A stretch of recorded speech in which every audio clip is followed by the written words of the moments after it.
Got any clue when electric bikes have launched their feet around the world? Well, it has a long history dating back to the late 1800s.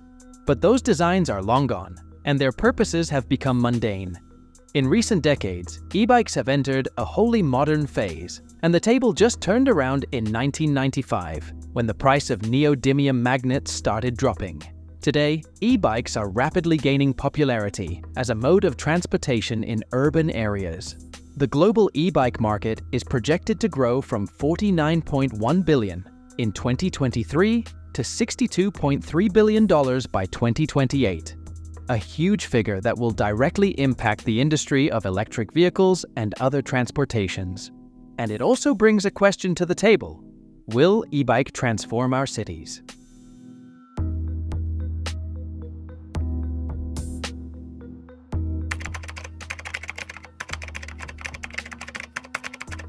In 2019, a total of 3.7 million e-bikes were sold worldwide, and the projections suggested that by 2023, there could be as many as 300 million e-bikes in use globally. The sales trajectory is expected to continue rising. The popularity of e-bikes is getting phenomenally high, especially since the COVID-19 pandemic. Between 2019 and 2021, e-bike sales surged a whopping 240%, which is 4 times faster than traditional bike sales. Surprisingly, in 2020, e-bike sales even surpassed those of electric cars by a 2-to-1 ratio. According to the recent analytics, the global e-bike market is set to experience significant growth between 2024 and 2030. Prominent brands like Electric Bike Company, Rees and Muller are continuously implementing various strategies and trying to expand the business steadily. If you want to know how they are doing, make sure to get the links in the description down below. In the United States, more than 50 cities have included e-bikes in their bike-sharing programs. According to data from Lyft, the parent company of New York City Bike, around 35% of all city bike rides are on pedal-assisted electric bikes, even though they make up just 20% of the fleet. These e-bikes are ridden about 9 times a day on average, compared to only 3.5 times for regular pedal bikes. A similar trend was seen in Madison, Wisconsin, where the use of electric bikes in the city fleet more than doubled after they were introduced. In places like Hackney, East London, where some roads have been closed to cars, especially where the congestion charge applies, traffic has significantly gone down by 40%. Similarly, in Paris, restrictions on roads have led to a 5% drop in car trips since 2010, while bike use increased by 54% from September 2018 to 2019. Although some people may have to stick to their usual routes, many drivers are changing the way they travel to avoid traffic. In the UK, people make about 5 short car trips per week, and between 32% and 41% of them say they could walk, cycle, or take the bus instead. In London, over 2 million car trips each day could potentially be done by bike, according to TfL.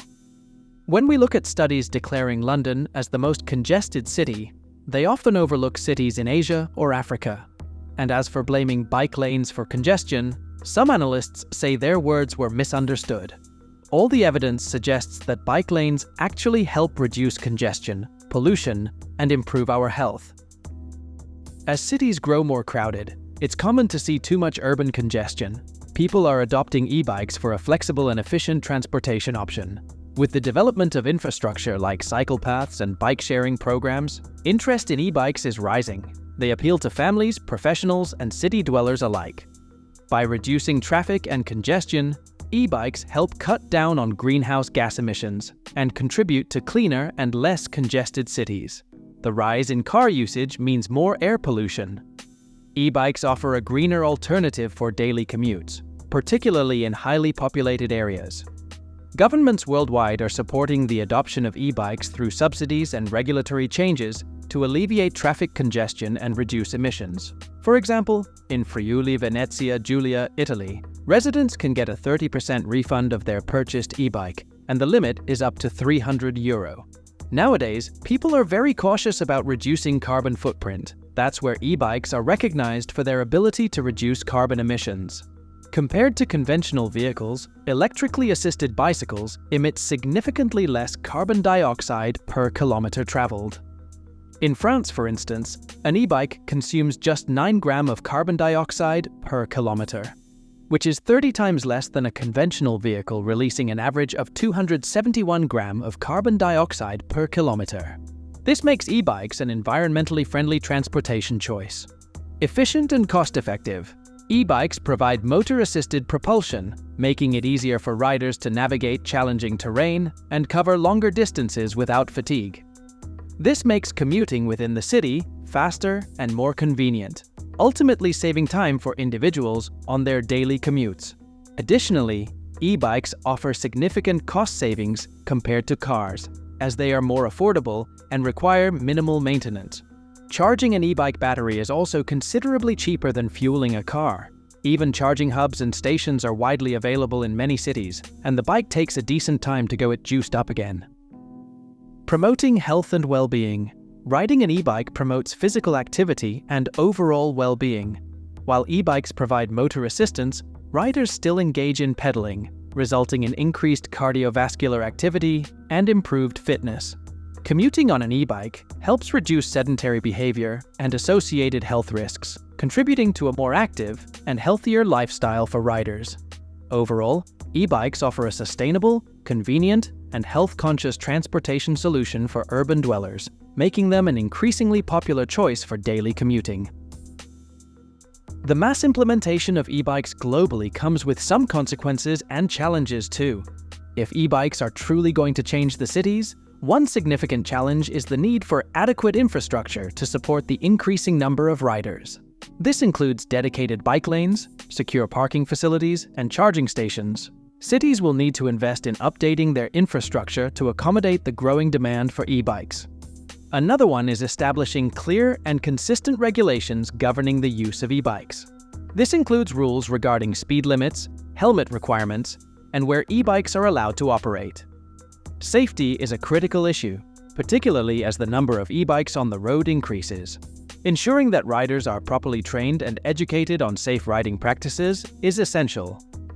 Additionally, improving visibility for e-bikes and implementing measures to reduce the risk of collisions with other vehicles and pedestrians will be important. There may be concerns about equity and accessibility, particularly in underserved communities.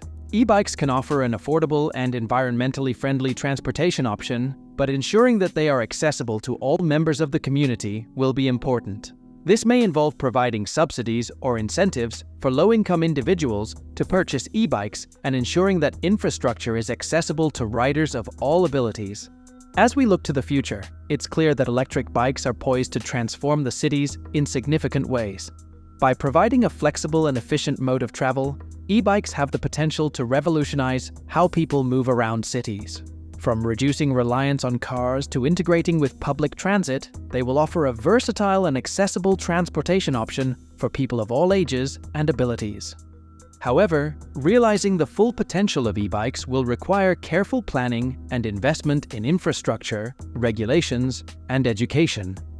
Cities will need to prioritize the development of bike-friendly infrastructure, establish clear rules and safety measures, and ensure equitable access to e-bikes for all members of the community.